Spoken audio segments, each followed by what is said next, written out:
Question लिखिए।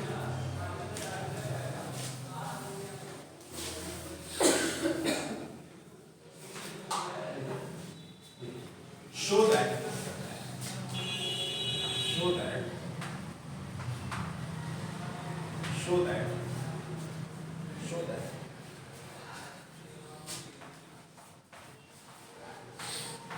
del u by del t at constant t del u by del v at constant t है ना is equal to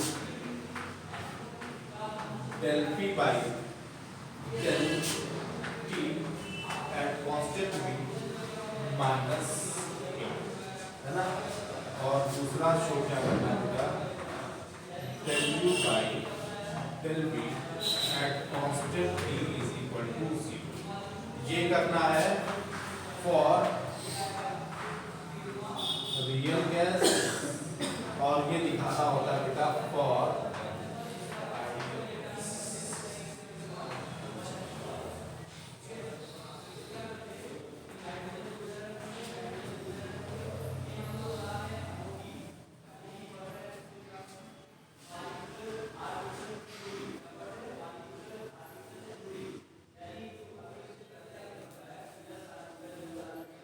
बेटा।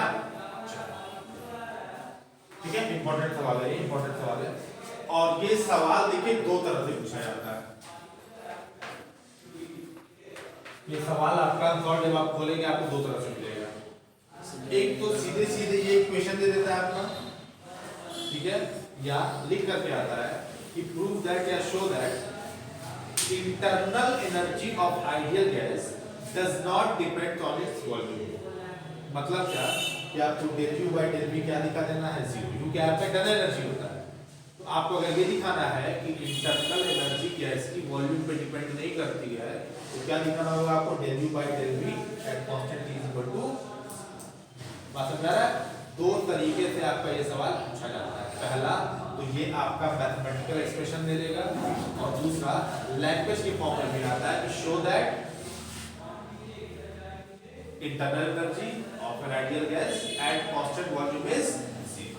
या change internal energy of an ideal gas at या ऐसे पूछता है कि internal energy of ideal gas does not depend on its volume। बात समझ आ रहा ना? तब भी आप यही प्रूफ करेंगे, अगर ये लिख करके आता तब तो आप ये प्रूफ करेंगे ही करेंगे, है ना। आपके क्वेश्चन पेपर में सवाल दोनों तरह से पूछा गया है, दोनों ये भी पूछा गया है और स्टेटमेंट वाला भी क्या किया गया है, पूछा गया है। तो दोनों तरीके से आप लोग क्या करते रहे, लिखा रहे हैं। ठीक है, चलिए आइए इसका प्रूफ करते हैं। सॉल्यूशन ये सॉल्यूशन लिखिए, सॉल्यूशन लिखिए, solution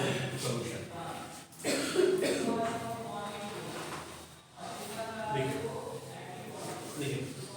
from first and second law of thermodynamics, from first and second law of thermodynamics, from first and second law of thermodynamics,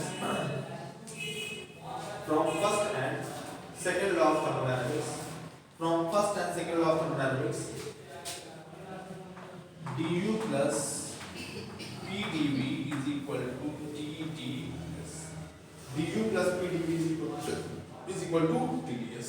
जानते हैं आप पहले से भाई du plus pdv क्या है आपका फर्स्ट लॉ है, tds क्या है बेटा सेकंड लॉ, जानते हैं आप। चलिए छापिए। And this implies that du by dv plus v किसके इक्वल हो जाएगा बेटा, d ds by dv। छाप दीजिए।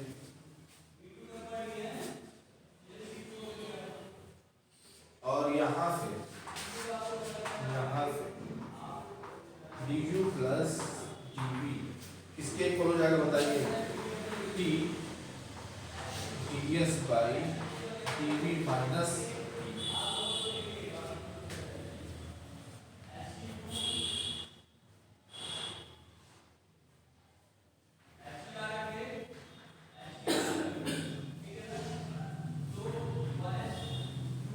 कोई दिक्कत है यहाँ तक? चलिए फिर लिखिए for isothermal change, for isothermal change और ऐसा थर्मल चेंज क्या हो जाएगा बताइए, del u by del v at constant t, इसके इक्वल आ जाएगा बताइए t del s by del v at constant t minus किसके बताइए v के।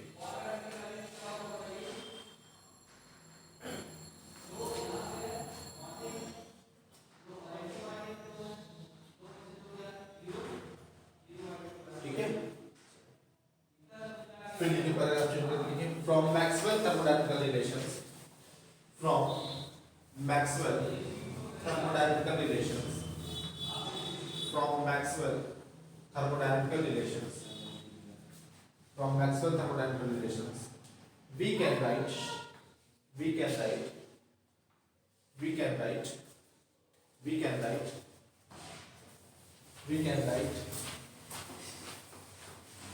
from Maxwell thermodynamical relations we can write, क्या मिलेगा बेटा बताओ, क्या मिलेगा हमको मिलेगा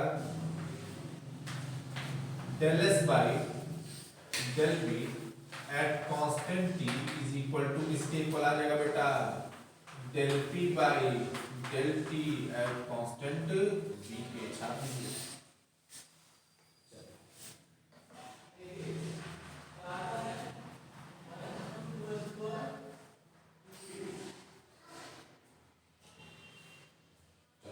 This implies that del u by del v at constant t किसके इक्वल आगे बताइए, t del p by del t at constant v minus किसकी बताइए t।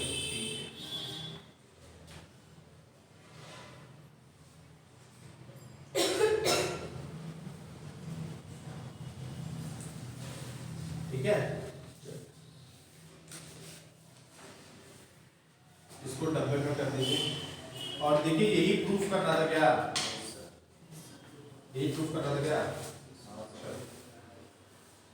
अब देख, अच्छा लिख लो, पहले लिख लो,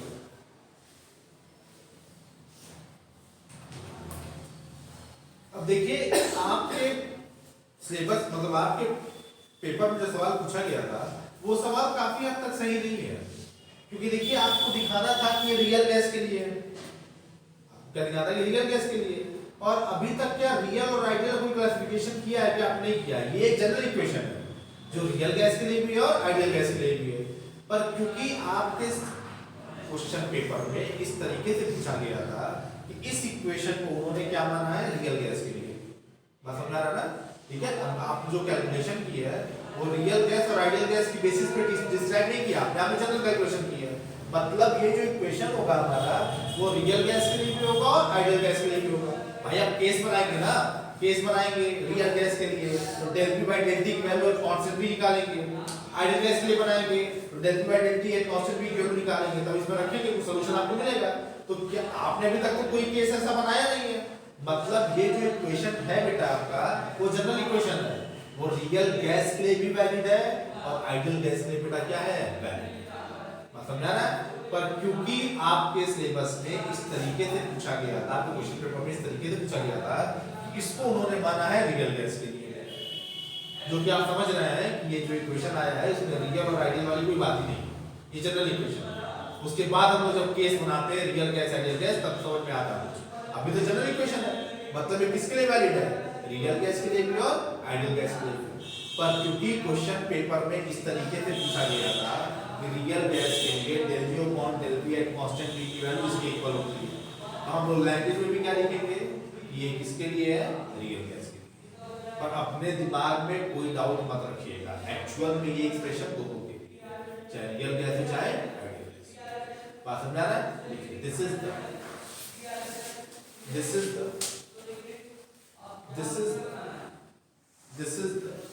required expression for this is the required expression for this is the required expression for this is the required expression for the real gas, this is the required expression for the real gas। ठीक है बेटा, चलिए आइए इसी को proof करना था, आइए दूसरा वाला कर लेते हैं।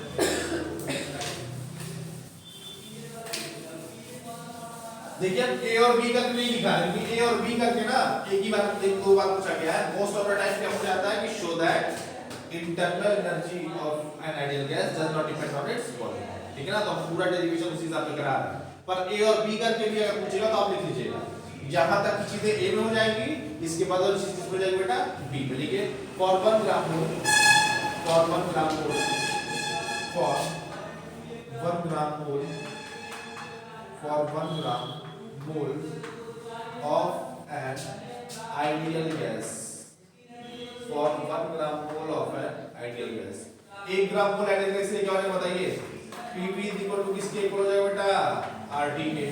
तो यहां से दिस इंप्लाई कर बताओ क्या मिलेगा आपको, P बराबर किसके इक्वल, RT बाई V के। तो यहां से क्या मिलेगा आपको, del P by del T eight constant v किसके इक्वल आ जाएगा आपको बताइए, r बाई v, ठीक है। इसको इक्वेशन 1 बना दीजिए और लिखिए then by equation 1, then by equation 1 v, then by equation 1 v के इक्वेशन 1 से क्या मिलेगा बेटा बताओ, del u by del v at constant t किसके इक्वल आ जाएगा बताइए, t del p by del t at constant v बोले तो कितना आ गया, del p by del t at constant v बोले तो कितना आ गया बेटा, del p by del t at constant v बोले तो कितना आ गया बताइए। इसके आप कितना जरूरत देंगे आप, r by v माइनस इसको बताइए p के, और rt by v किसके इक्वल होता है बताइए बेटा, p के ना, p के सर। तो p माइनस p किसके इक्वल हो गया बताइए, 0 के, है ना। तो यहाँ से क्या मिल गया आपको बताइए, this implies that del u by del t at constant t किसके इक्वल आ गया बेटा बताओ, ठीक है। और देखिए यही प्रूफ करना था क्या, ये स्पेशल केस है आइडियल गैस वाला, पर यहाँ तक आइडियल गैस की बात ही नहीं थी, पर सवाल इस तरीके से पूछा गया था कि रियल गैस के आपको इसको दिखाना था, ठीक है ना। तो सवाल पूछने वाले की गलती है, ठीक है, पर आप समझ रहे हैं।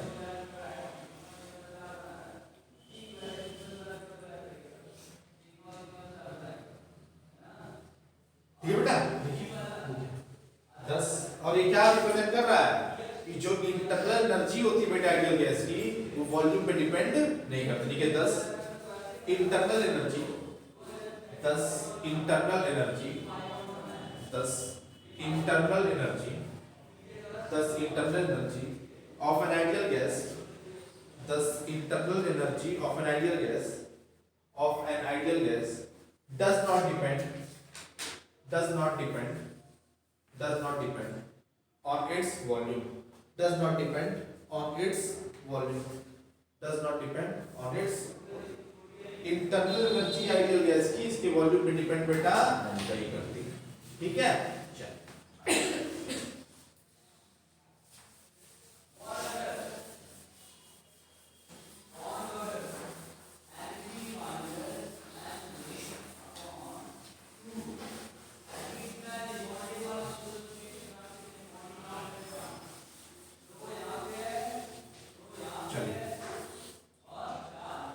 अब देखिए एक और सवाल आपका एमपीडीआर में पूछा जाता है, ठीक है, और दो तरीके से पूछा जाता है, ठीक है। कैसे पूछा गया है, क्लैशियस क्लेपेरॉन लैटिट्यूड इक्वेशन आपका था एमपीडीआर में, याद होगा आपको, और मैंने आपसे कहा भी था कि क्यों बार-बार इतना आता आपको नहीं पता, मैंने आपसे कहा कि भाई इसकी रिपीटेशन क्यों इतनी होती है हमको नहीं पता है, अगर आपको मिलेगी तो आप पता चलेगा, ठीक।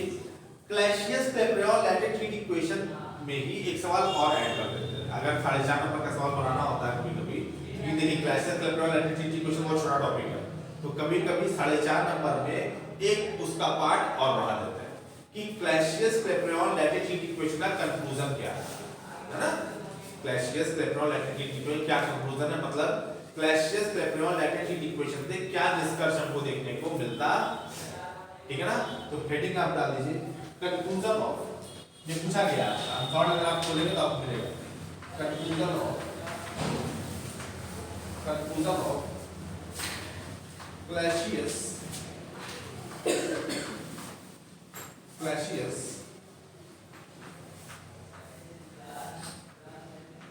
Clapeyron latent heat equation. Clapeyron latent heat equation. ठीक है,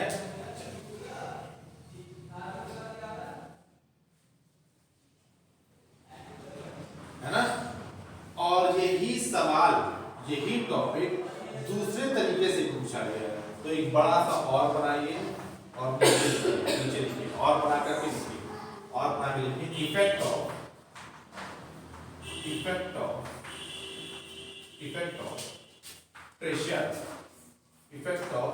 pressure on boiling point, effect of pressure on boiling point, effect of pressure on boiling point of liquid, effect of pressure on boiling point of liquid and melting point of solid, and melting point of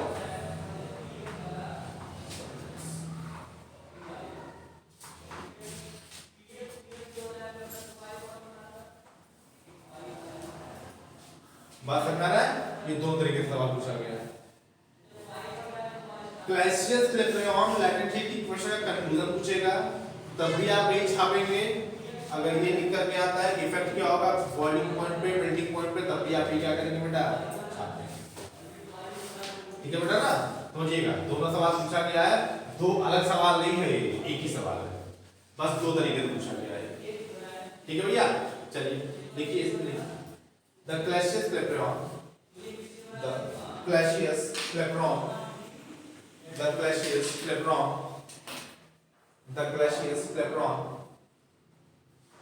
latent heat equation, the Clapeyron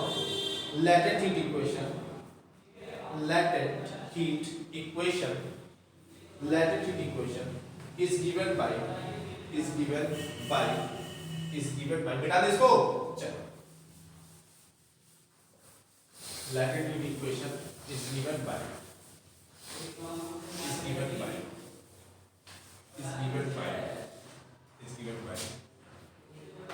dp by dt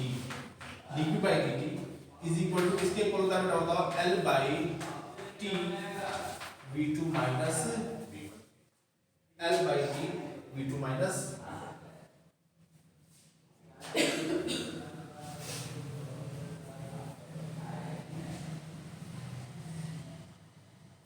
ठीक है। देखिए from this equation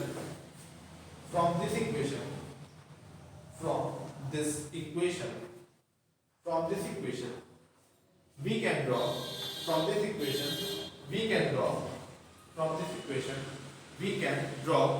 following conclusions. From this equation we can draw following conclusions.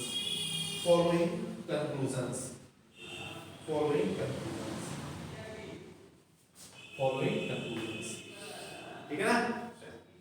अगर conclusion वाला पूछेगा question तो यहां तक पहले छाप दीजिएगा, अगर दूसरा वाला पूछेगा तो अब यहां से लिखिएगा। बात समझ आ रहा ना। अगर कंक्लूजन वाला पूछेगा तो यहां तक लिखेंगे, आप आगे कंटिन्यू कर देंगे। अगर सिर्फ पूछेगा कि इफेक्ट क्या होता है तो अब लिखिएगा। अब वो देखिए आपको अपने समझ के ऊपर है क्वेश्चन क्या पूछा है। अभी नहीं कि दोनों एक जगह दोनों लगातार छाप देंगे, आपको समझना पड़ेगा। अगर कंक्लूजन पूछा है तो पहले यहां तक लिखेंगे, फिर हेडिंग डालेंगे, और अगर दूसरा वाला पार्ट पूछा है तो डायरेक्ट इस हेडिंग से क्या कर दीजिएगा, स्टार्ट कर दीजिएगा। ठीक है, लिखिए इफेक्ट ऑफ प्रेशर, हेडिंग डाल दीजिए इफेक्ट ऑफ प्रेशर, हेडिंग डाल दीजिए इफेक्ट ऑफ प्रेशर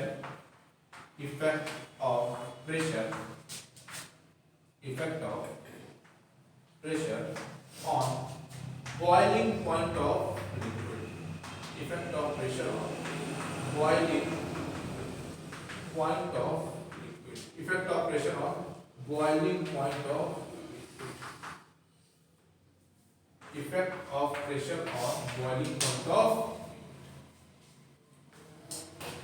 ठीक है बेटा, चलो बात समझा रहा है, आसान है। चलो देखिए when a liquid boils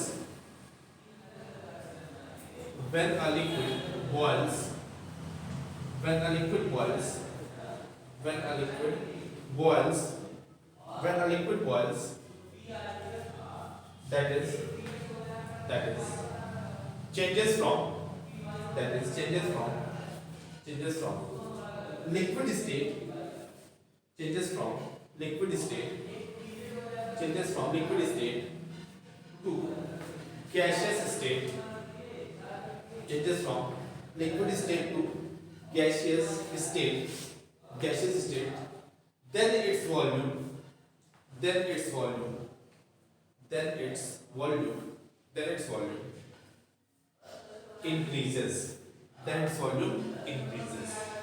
increases, ठीक है, such that V2 is greater than V1, such that V2 is greater than V1. This implies that V2 minus V1 is greater than 0.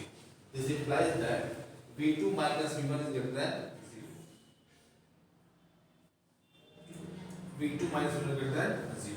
This implies that dP by dt is greater than 0.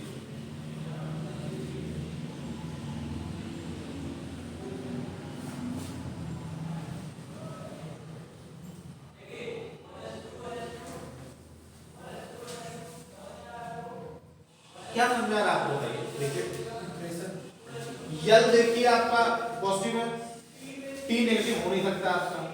अब V2 minus V1 पे depend करता था dP by dt का positive या negative होना, तो V2 minus V1 भी हमारे केस में देखिए क्या है, पॉजिटिव है।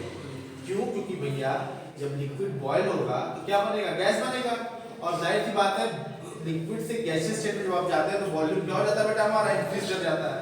मतलब वॉल्यूम अगर हमारा इंक्रीज किया है तो dP by dt बेटा हमारा क्या होगा, पॉजिटिव होगा। इसका मतलब क्या है, इसका मतलब ये है कि जब टेम्परेचर हम बढ़ाएंगे प्रेशर हमारा क्या होगा, बढ़ेगा। जब टेम्परेचर घटाएंगे प्रेशर हमारा क्या होगा बेटा, घटेगा। क्या समझा ना? देखिए that is pressure increases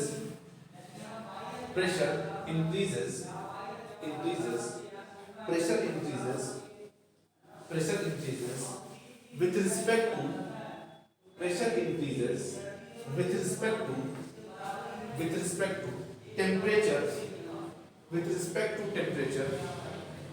respect to temperature and vice versa,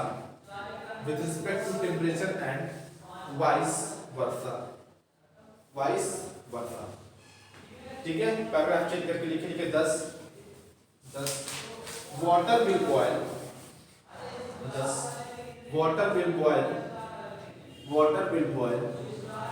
at lower temperature under reduced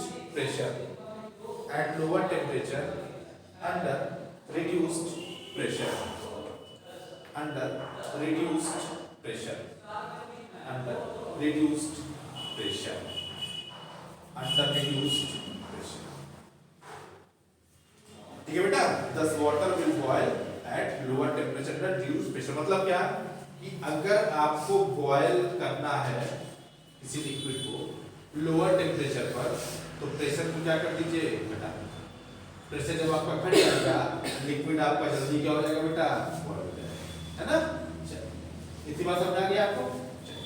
अब देखिए नेक्स्ट हेडिंग आप डाल दीजिए, effect of pressure on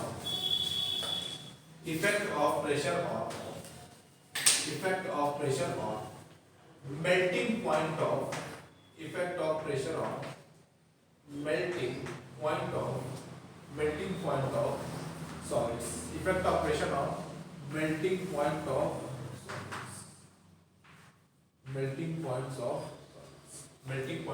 solids, ठीक है। चलिए अब देखिए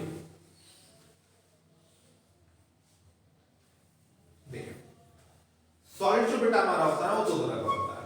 एक अपने मेल्टिंग पॉइंट मतलब टेम्परेचर, आप जैसे किसी सॉलिड को अगर आप गर्म करेंगे तभी अपने मेल्टिंग पॉइंट तक जाएगा। तो सॉलिड जो होता है दो तरह का होता है, एक तरह का सॉल्ट होता है जो गर्म करने पे बेटा हमारा क्या करता है, एक्सपैंड करता है, और एक तरह का सॉल्ट होता है जो गर्म करने पे क्या होता है बेटा, सिकुड़ता है। जैसे प्लास्टिक गर्म करेंगे आपको सिकुड़ जाएगा, है ना, प्लास्टिक गर्म करेंगे आपको क्या हो जाएगा, सिकुड़ जाएगा। कपूर गर्म करेंगे तो क्या हो जाएगा आपका, पहले हल्का सा लिक्विड बनेगा, फिर आपका गैस बन जाएगा। ये दो तरह के सॉल्ट हमारे होते हैं, एक जो गर्म करने पे एक्सपैंड होते हैं और एक जो गर्म करने पे क्या होता है बेटा, सिकुड़ते हैं। और उस बेसिस पर आपका यहाँ पे क्या बनेगा, दो केस बनेगा।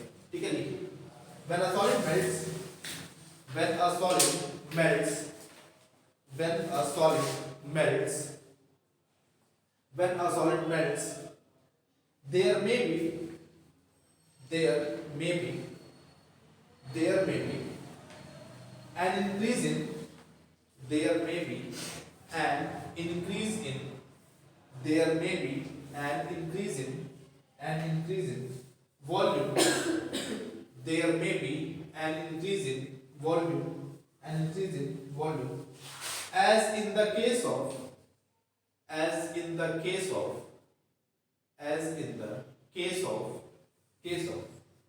certain substances as in the case of certain substances like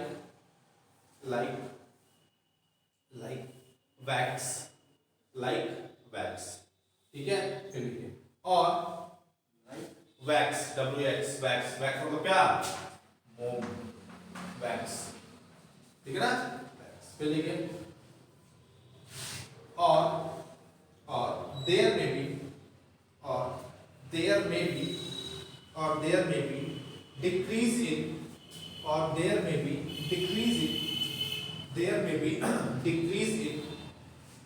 decrease in volume, there may be decrease in volume as in case of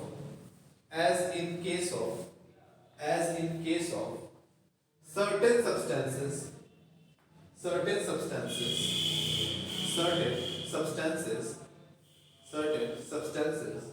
like gallium and bismuth, gallium and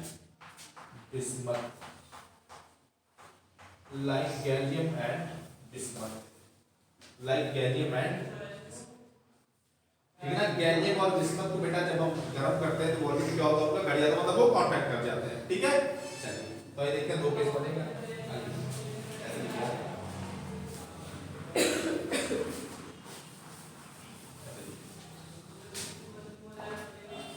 A when V2 is greater than this implies that V2 is greater than V1, this implies that V2 minus V1 क्या हो जाएगा, greater than 0, V2 minus V1 greater than 0, this further implies that dq by dt is greater than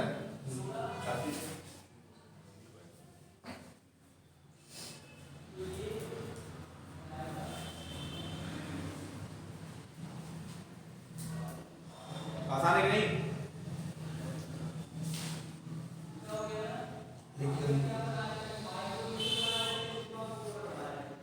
this means that melting point of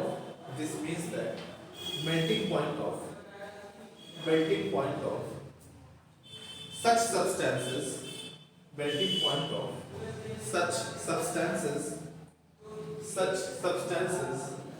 rises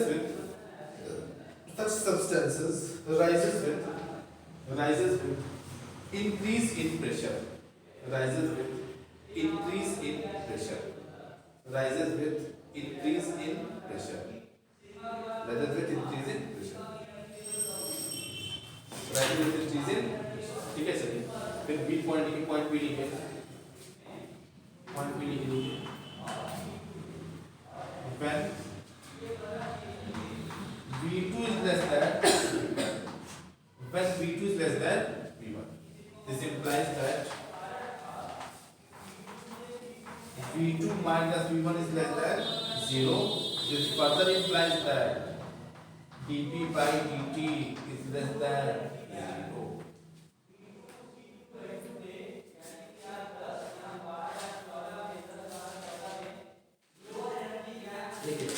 This means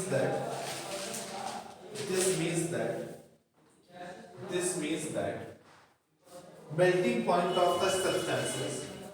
This means that melting point of such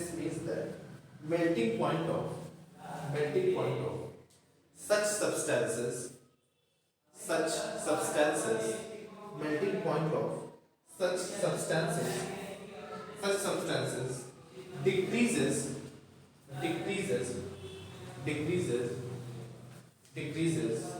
with increase in pressure. Decreases with increase in pressure. Decreases with increase in pressure. Decreases with increase in pressure. ठीक है भैया? तो यहाँ तक क्या कर दीजिएगा बेटा? चुपचाप क्लियर है? तो मैं आ रहा हूँ बात आपको जो बात लिखी बॉडी पॉइंट थी वही बात मेल्टिंग पॉइंट. ठीक है? नेक्स्ट क्वेश्चन लिखिए. नेक्स्ट क्वेश्चन लिखिए. ताबड़तोड़ बल्लेबाजी हो रही है. नेक्स्ट क्वेश्चन लिखिए.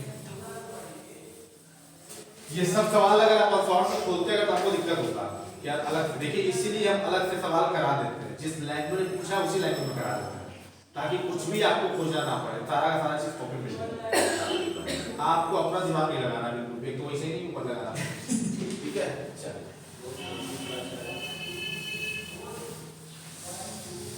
कॉपी खोलिए, उसी को पढ़ लीजिए, याद करके जाइए, नंबर पाइए, थर्ड लिख के आइए. चलिए बेटा आप शो दैट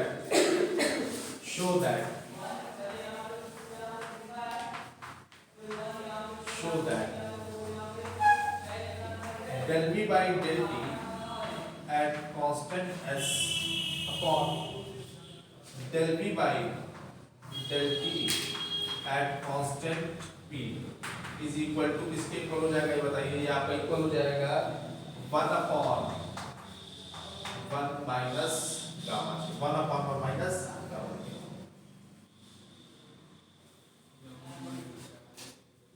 और गामा को तो आप पहचान ही रहे.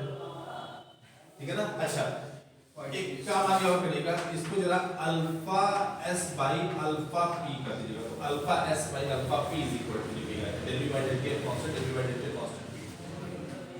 दो तरीके पूछा सकता है. Alpha s by alpha p बराबर पूछा सकता है प्लस गामा. और हमको अगर शायद यही वाला पूछा गया है पर ये वाला भी पूछा सकता है. ये वाला नहीं पूछा गया कॉपी में मतलब ये वाला नहीं पूछा पर ये वाला भी पूछा सकता है ना. चलिए अल्फा क्या है? अल्फा क्या है पढ़े आप कई बार आया है डेरिवेशन में मैक्सवेल थर्मोडायनामिक्स डेरिवेशन में. Coefficient of volume expansion. Alpha क्या है? Coefficient of volume. याद आया अल्फा बीटा गामा वाला कैसे हमने बताया था. तो हमने कहा गामा क्या तो अल्फा लेता है. Coefficient of volume expansion is the adiabatic solution इसका लिखिए. द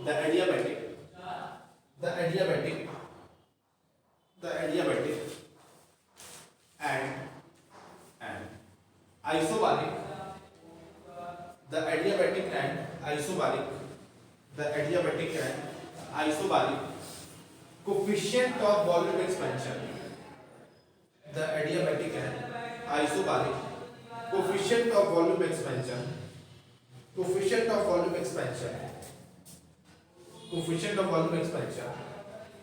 are defined as क्या मिलेगा बताइए. अगर आपका बेटा एडियाबैटिक प्रोसेस है तो जाहिर सी बात है एंट्रोपी क्या होगी? Constant.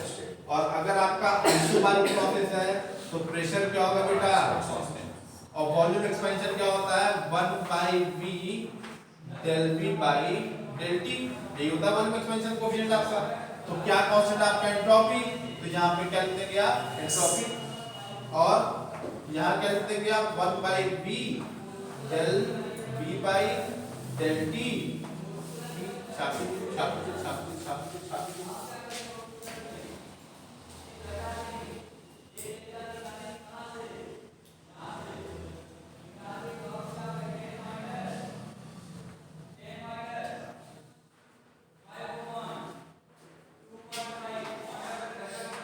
This implies that alpha S by alpha P इसके इक्वल आ जाएगा, बताइए, del B by del T at constant S, del B by del T at constant B.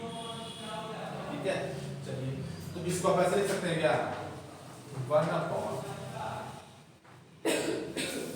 Del T by del B at constant S, del B by del T at constant, ऐसे लिख सकते हैं क्या, देखिए लिख सकते हैं ना, छाप दीजिए।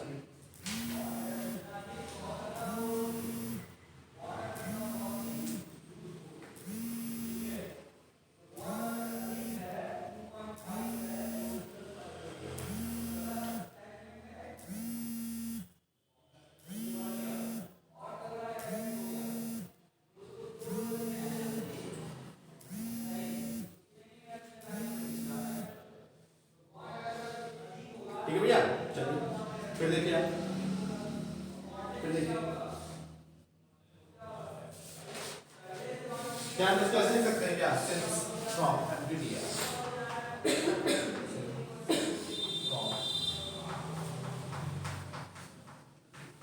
सिंस फ्रॉम एम्प्टीडिया क्या मिलेगा, एम्प्टीडिया से बताइए, del T by del B at constant S किसके इक्वल आ जाएगा, बताइए, minus del P by del S at constant,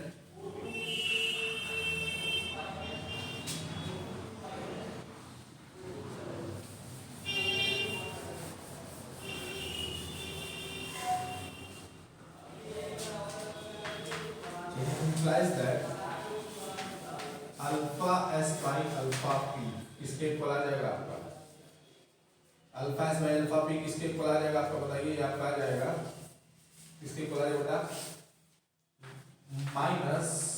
-1 upon del P by del S at constant V, del V by del T at constant, छाप दीजिए, छाप दीजिए, छाप दीजिए। ठीक है भैया, चलिए अब देखिए आप क्या इसको कैसे लिख सकते हैं, क्या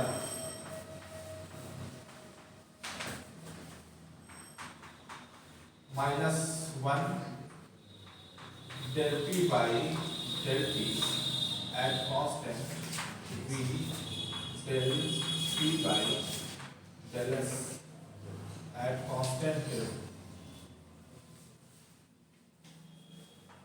we, del V by del constant, लिख सकते हैं क्या ऐसे, देखिए तो देख लीजिए आप, ये कुछ भी नहीं, del P by del S था ना, इसके बीच में डेल टी डाल दी, मिल जाएगी, ठीक है, चलिए छापिए छापिए छापिए छापिए, जल्दी छापिए।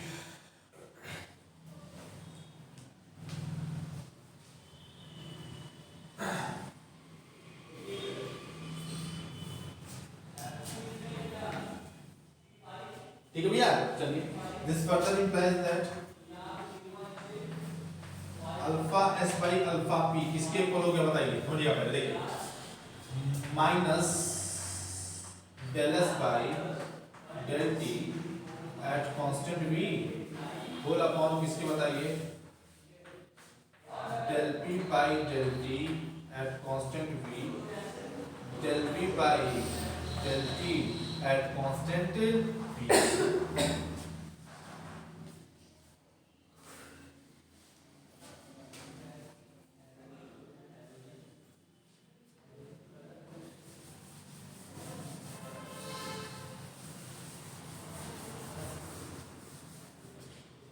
This further implies that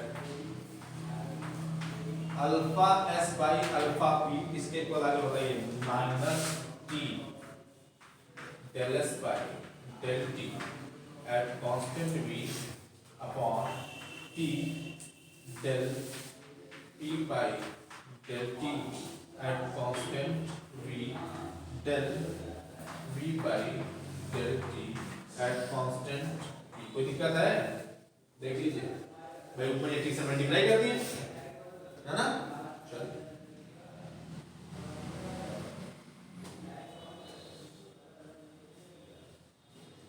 क्या कोई समस्या है? कोई समस्या है?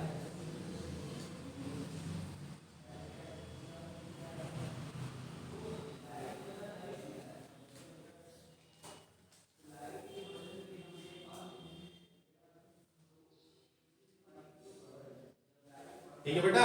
चलिए अब देखिए, अब देखिए, अब देखिए ऊपर वाली क्वांटिटी किसके इक्वल हो जाएगी बताइए। ऊपर वाली क्वांटिटी किसके इक्वल हो जाएगी बताइए, क्या है ये?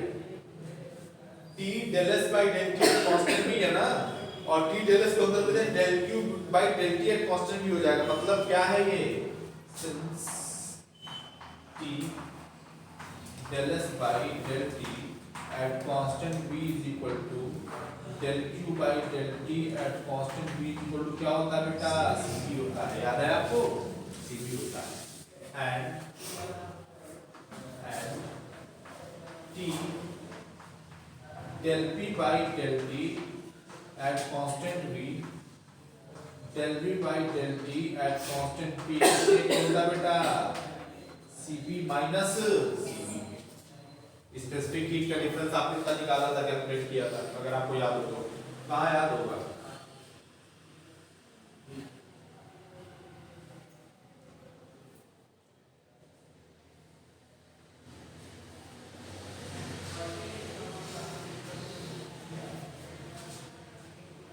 चलो ध्यान इसको।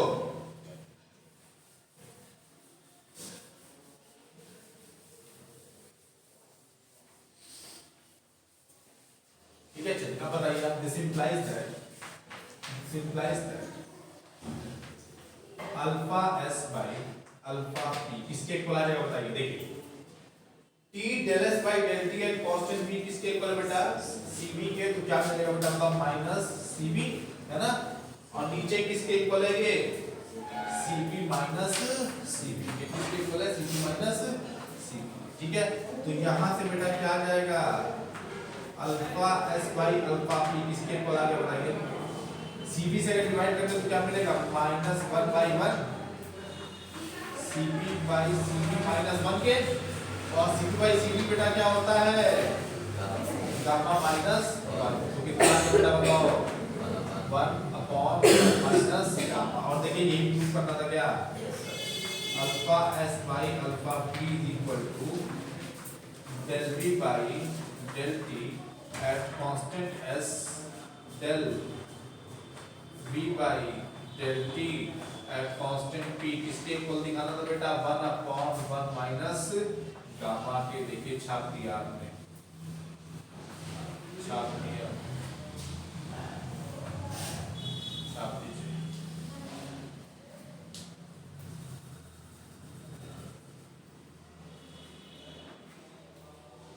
छाप दीजिए।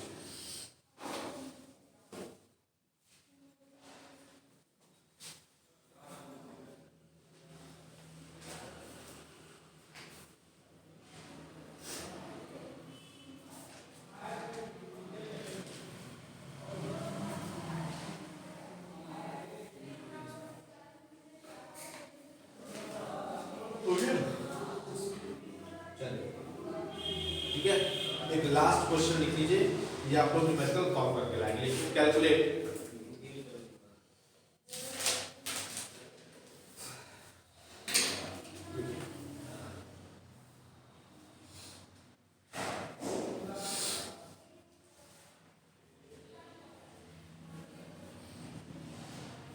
भैया, calculate the elevation, calculate the elevation